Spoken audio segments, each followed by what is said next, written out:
Why are people watching the show now? I think from what I'm hearing from people is that Little House on the Prairie is a reminder of when things were simpler for us in our lives. What really happened to the stars of Little House on the Prairie? It looked like the perfect show, happy families, cute kids, and simple frontier life. But behind the scenes, it wasn't so simple. Actors were leaving, friendships were breaking, and some walked away without saying goodbye. In this video, we're looking into the real reasons why your favorite characters disappeared from the show. So sit tight, because what you're about to hear is nothing like what you saw on screen. Melissa Gilbert played more than just Laura Ingalls. Her name was Laura Ingalls. Little girl, the moment she stepped foot on that set, she became the heart of Little House on the Prairie. But what began as a dream come true slowly turned into something she hadn't planned for: stress, duty, and finally, a quiet choice to leave. Things changed as the seasons went on, and Michael Landon, who played Pa and ran the whole show, stopped playing. All eyes were on Melissa at once. She was no longer just a little girl with doll hair running through the fields. It was she who the story was about. She felt like the whole show was on her shoulders. She was the first person on the list. She was the one in charge. That wasn't what she asked for, though. Melissa had grown up on the set, but as she did, she had to ask new questions. What will happen next? Could she play more than just Laura? She had been stuck in this one role for years. Could she break free? She really wanted to find out more. Maybe singing. Maybe a movie. There might be something else. It can be hard to break out of that box when you're known all over the world for one thing. After that, the biggest surprise of all was that the show was ending. But no one from the network called her. It's not the makers. It's not the writers. Nothing. Victor French, a cast member, told her. The show that shaped her youth was ending all of a sudden, and no one thought she should be told. It really hurt. She didn't let it break her, though. Melissa took the lead. The show was now called Little House, a new beginning, and she felt like it was hers to carry. She helped end Little House in the most polite way possible by making 3 TV movies that said goodbye to the characters and fans. She stayed until the end and gave it her all. Melissa saw those movies as more than just work. Their tone was personal. They were her way of ending a very important part of her life. She gave everything she had to every scene. It wasn't just about Laura, it was about all the kids who watched her grow up on TV and felt like they were in the same boat. It was really over when the fields of Walnut Grove went away for good. Melissa then did something that no one saw coming. She got out of Hollywood. Not in a big way, with lots of headlines and fuss. She took a quiet step away. She moved into a quiet cottage in the Catskills with her husband, Timothy Busfield. A real-life getaway. Not any lights. Not any cams. There were only trees, silence, and the sound of a new life. That move said everything. It was over for her with writing. She wished for peace. She needed some space. Her only wish was to live as Melissa, not as a star or Laura. Before, the girl ran barefoot through golden fields on TV. Now, she was walking barefoot in her garden, out of the light. But here's the thing, she wasn't leaving to get away from something bad. There was a better thing to choose. Melanie Gilbert chose to leave Little House on her own. Not because she didn't like it, but because she was too old for it. She showed that leaving doesn't always mean giving up, sometimes it means growing. Are you ready? Let's look into the real reason Michael Landon made the shocking choice to quit the show he built himself. On Little House on the Prairie, Michael Landon was more than just an actor. He was what made the show go, the mind behind the stories, and the one who led the whole thing. He made it clear from the start that this was his path. He played more than just Charles Ingalls. He helped write the scripts, directed important episodes, gave the go-ahead for casting, and made all the determinations. Every sad moment, every teary moment, and every lesson about life in the 80s came from him. It worked like magic at first. The show felt tight and finished because of Landon's direction. He knew what people wanted from a show like Bonanza: warmth, battle, hope, and strength. But every time they did well, there was more pressure. Landon didn't let go of any of his duties. He held on to the reins tighter and tighter as the years went by. Through its 8th season, the show's magic began to wear off behind the scenes. It was getting too much to keep the story fresh, the people believable, and the ratings high for my taste. Landon had to do everything, which cost him. There is no way to avoid burnout when you carry that much intellectual weight for almost a decade. But the work wasn't the only thing that was making him tired. It was the way things were changing. NBC, which was showing Little House, began to have its own thoughts. They wanted the show to change with the times. Brand new people. Moving faster. Even though they took place on the frontier, the stories felt more modern. And as Melissa Gilbert's character, Laura Ingalls, got older, the main relationship in the show started to change. Charles and Laura's relationship as father and daughter had been the show's emotional center. It made the show heartfelt. She was married now, though, and making her own life. Landon then didn't know where his character still fit in. He knew he couldn't keep acting like nothing had changed. When she was younger and had a husband and a baby, the heartfelt scenes between Pa and his little girl didn't hit as hard. That kind of story was no longer interesting. That truth didn't bother Landon because he was too smart and proud of his work. But he didn't let the show go into something that didn't feel right. Instead, he took a risk. He left the center of attention. Charles Ingalls was no longer his role, but the show went on with a new name, Little House, A New Beginning. He was still in charge of the story from behind the camera. There was no sign of him on screen, though. Fans knew it. The tone changed. And there was something about the show that never got better. It wasn't easy to decide to step back, but it had to be done. Landon knew he had to lie if he stayed. He also never lied on Little House. He based that show on being honest, feeling things, and family values. He knew it was time to let go when the heart of it changed. Landon wasn't done making things, though. After only a few years, he started a new series called Highway to Heaven. It made you feel the same way Little House did, but this time it was set in the present day. Landon played an angel who was sent to Earth to help people go through the hardest times in their lives. Even though the tone changed, the message stayed the same: kindness, hope, and faith are still important. He got excited about this new project again. There was still stress, but the story was new and had more energy. He stopped playing Pa and started exploring bigger ideas. It was also a way to keep the idea of Little House alive without being tied to it. It wasn't loud when Landon left Little House on the Prairie. It wasn't a mess. It was heavy, though. He left something he loved because he knew it had changed. And being strong enough to know when to walk away is hard sometimes. Still, his choice made waves through the whole cast. Now that the show's main star and author was taking a break, what did that mean for everyone else? For those who had been fighting their own private battles, the cracks were already there. There were pay gaps, not enough screen time, and getting more and more creatively frustrated. Karen Grassel, who played Ma, felt that change a lot. She was more than the quiet strength of the Ingalls family. It was her own choice to leave behind the scenes. And unlike Landon, her leaving wasn't just about her creative vision, it was also about being fair. Let's talk about Karen Grassel's fight behind the camera now, and how one of the most famous TV moms ever got the guts to say, "Enough is enough." Caroline "Ma" Ingalls was the heart of Little House on the Prairie. Charles Ingalls was the show's strong face. There was more to the character than just the lines that Karen Grassel gave her. She was the one who gave every quiet look, every moment of peace in the middle of chaos, and every scene that needed a strong mother figure. But most people didn't know that Grassel was fighting her own battle behind the scenes. And this fight wasn't cute like the one she had on TV. It looked like everything was fine at first. She had gotten the part of her life. The group was like a big family. And playing Ma gave her the fame that every actor dreams of. But as the years went by, cracks began to show. Even though her character stayed the same, loving, smart, and strong, her value on the set was going down. Karen Grassel learned very quickly that being the show's moral compass didn't mean she was treated equally.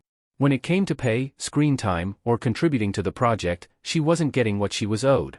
Grassel was often pushed to the side as the attention was on Michael Landon and the younger stars. The people in charge didn't act like her job was important, but it was. She didn't want to be famous. It was all she wanted. She was an important part of the show, after all. People loved her. People saw their own moms and grandmothers in her calm strength. But when she wasn't on camera, her work was being missed. And each new season made it harder to push aside. Things didn't always stay good between her and Michael Landon. They had been friends at work for a while. Landon liked talented people, and Grassel had a lot of it. But things got tense when she asked for a raise that was fair for someone in her job. It was known that Landon ran a tight ship. He liked having power. It wasn't always a good thing when someone pushed back. Karen Grassel wasn't being unreasonable, but in a field where men hold most of the power, asking for what you're worth might seem like a sign of disobedience. It was even worse that she wanted more than just money, she wanted to be respected. She wanted her character to have more depth, to be a part of more stories, and to really have a say in how the family was shown. But the scripts kept leaning toward casting younger people. Ma stopped being the full, complicated woman Grassel knew she could play and became a soft presence in the corner. In the end, the show went in a completely different way. Karen knew what was going to happen when Michael Landon quit acting and the story turned to Laura's new family. Her job, which she had built up over the years, was no longer important. She wasn't just pushed to the side, she was completely forgotten. She also knew she couldn't keep playing Caroline Ingalls when it didn't feel like her anymore. She didn't wait for a big exit or a show to say goodbye. There was no goodbye shown on screen. She left in silence before the start of Little House, a new beginning. She wasn't gone from her fans' hearts, but she wasn't on the set where she'd given so much of herself either. There was no ending. There is no ending for her character. Nothing but silence. Karen Grassel wasn't done playing, though. In fact, leaving Little House gave her a chance to start over. She went back to the stage, where it all began. She first loved theater, and now she had time to go back to it. Her own rules let her run a theater company in Santa Fe that she helped to start. Not a network. No scores. Just love. She went on tour with plays that were hard for her and let her show off her range. The part she played in Driving Miss Daisy was one of her best and showed that she was more than just Ma. She was a smart, strong, and deep performer. Being fully seen again through her stage work was something she hadn't felt in years. Grassel's leaving wasn't a sign of stopping. It was about taking back. She picked pride over ease and growth over staying the same. And it wasn't easy for a woman working in TV at that time to make that choice. But it was brave. At first, Mary Ingalls was just like any other girl from the backwoods. Strange things would happen if you watched her journey on Little House on the Prairie. When the story needed a sad part, Mary was the first one to get it. The scarlet fever took away her sight. In a fire, she lost a child. Heartbreak kept putting her marriage to the test. It got worse and worse every season, and Melissa Sue Anderson was the one who carried all of that pain. At first, she was up for the task. To play Mary, I had to dig deep and go places that other actors didn't. But being the show's go-to for disaster for years got to her. It wasn't just the character who was worn out from the tears, the sadness, and the writing that felt more like punishment than story.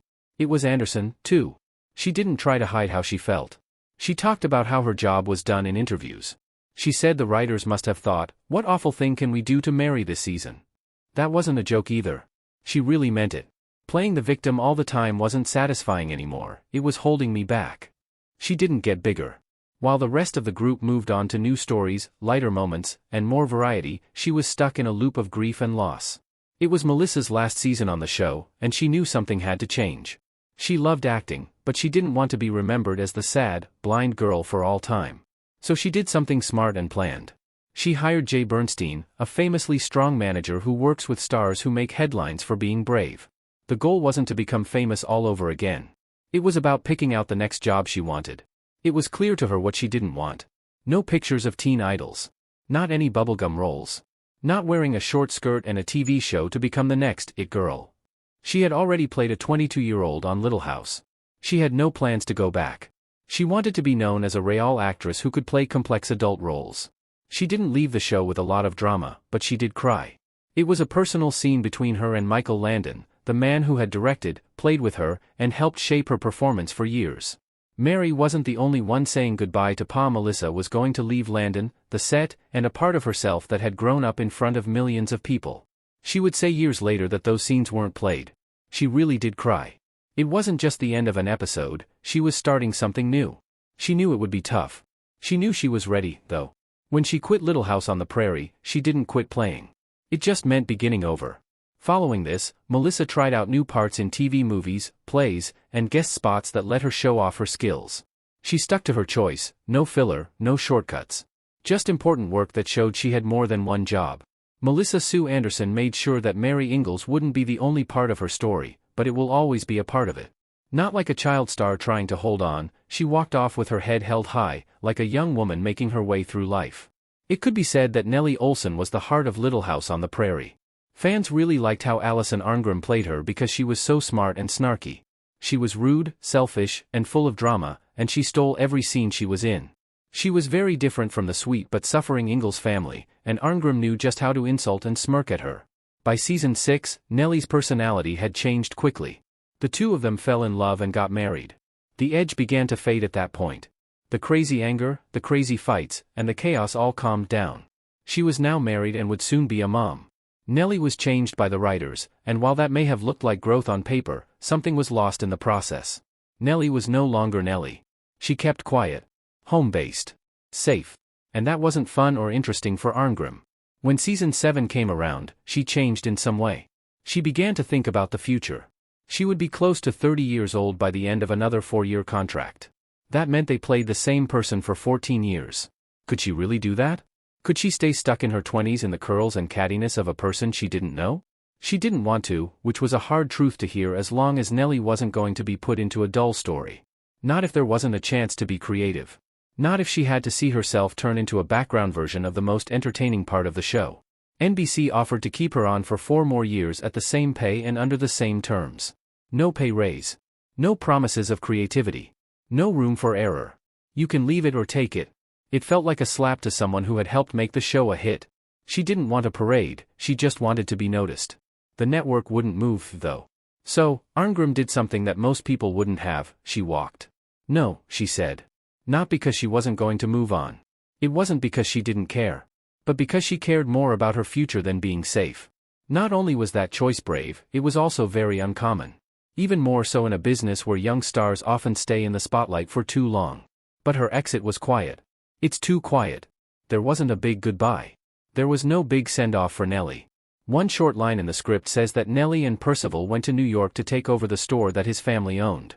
And then, one of the most famous characters on the show was gone, leaving no other way to say goodbye. She did come back once, for an episode in season 9 called The Return of Nellie.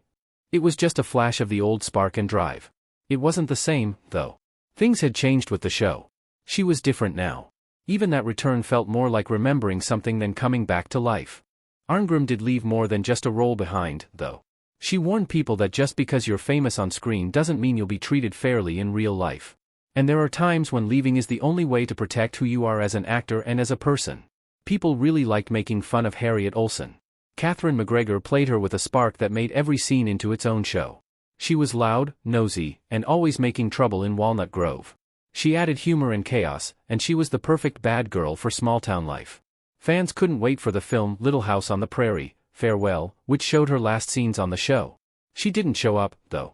The news had an easy answer. They said McGregor couldn't make it because he was on a spiritual journey in India.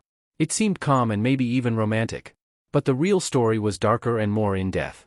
Catherine had been holding on to something for years behind the scenes. Being bitter. Not because of her role or lines, but because of how she felt about Michael Landon, who ran the show. Karen Grassel's autobiography says that McGregor's pain didn't go away quickly. It was very deep. In fact, it was so deep that she couldn't bring herself to go back for the last goodbye. It wasn't that she didn't care, but that she did care too much. She was hurt too much to act like everything was fine. Over time, things were getting worse between her and Landon. A big reason? Handel. Catherine often changed the way she talked. She used to work in theater and wanted Harriet to sound real, not like she was trying too hard, as the show, where one man wrote, edited, and directed, making changes to the plot, didn't go over well. It turned into a quiet war of wills as she tried to shape her character. Landon didn't like being pushed. She also didn't like being fired. She kept going, though, and her acts became part of the show's history. Harriet was more than just a jokester, she was an important part of what made Little House feel real. But McGregor never felt fully appreciated for what she brought to the table, even after years of work. So when it was time for the last time to get the whole cast together, she picked peace over acting. She didn't take off. She didn't record any scenes. There was something wrong with the finish that made her want to leave. Skipping the last bow said it all for someone who put so much into the show. That wasn't a snub, it was self-defense. She didn't try to get more movie parts after Little House. She picked a quieter life instead by teaching kids how to act in Los Angeles. Far away from the stress. Away from the fight. Still making art and performing, but on her own terms. Even without that last scene, her legacy lived on. She knew what she did for the show. The fans also knew. But her exit wasn't the only one that made her sad. Because the departure of one star not only changed the show, but it also broke up a friendship. Victor French's choice to leave had the most impact on Michael Landon. The next thing that happened wasn't just casting. It was about them. Ill-kept. Victor French was always an important part of Little House on the Prairie. He brought something honest and raw to the role of Isaiah Edwards. He wasn't well-groomed or quiet. He was a rough-edged, tough-as-nails mountain man who showed that nice people could have mean hearts. Fans loved him because he gave the show grit, fun, and emotional weight. But French wasn't feeling the same love behind the scenes. He felt pushed to the side after years of being an important part of the show. Like a lot of the other actors, he wasn't getting the credit or pay that fit how important he was. He also paid attention when a new chance came along. He could be the star of his own show, Carter Country. A totally different tone, a whole new stage, and the chance to lead something himself. The French took them up on their offer. It was a brave move. But it cost something. It wasn't good for Michael Landon. French was hand-picked by Landon to play Edwards. They were close on and off the set. It didn't feel like business when the French left without Landon's permission. It felt close to home. Landon got back to him quickly. He didn't just take French off the show. He took his whole TV family out of the story, making it seem like they had never been there. There was real damage. A bond that was once based on trust and working together became cold and distant. Landon felt lied to. The French thought they were squished. And the show lost a character that a lot of people saw as the emotional center of the group. After many years, they got back in touch. When Landon made Highway to Heaven, he brought Victor French back as more than just a co-star. He became a trusted friend and a creative partner. They worked together again, but this time they understood each other better and started over.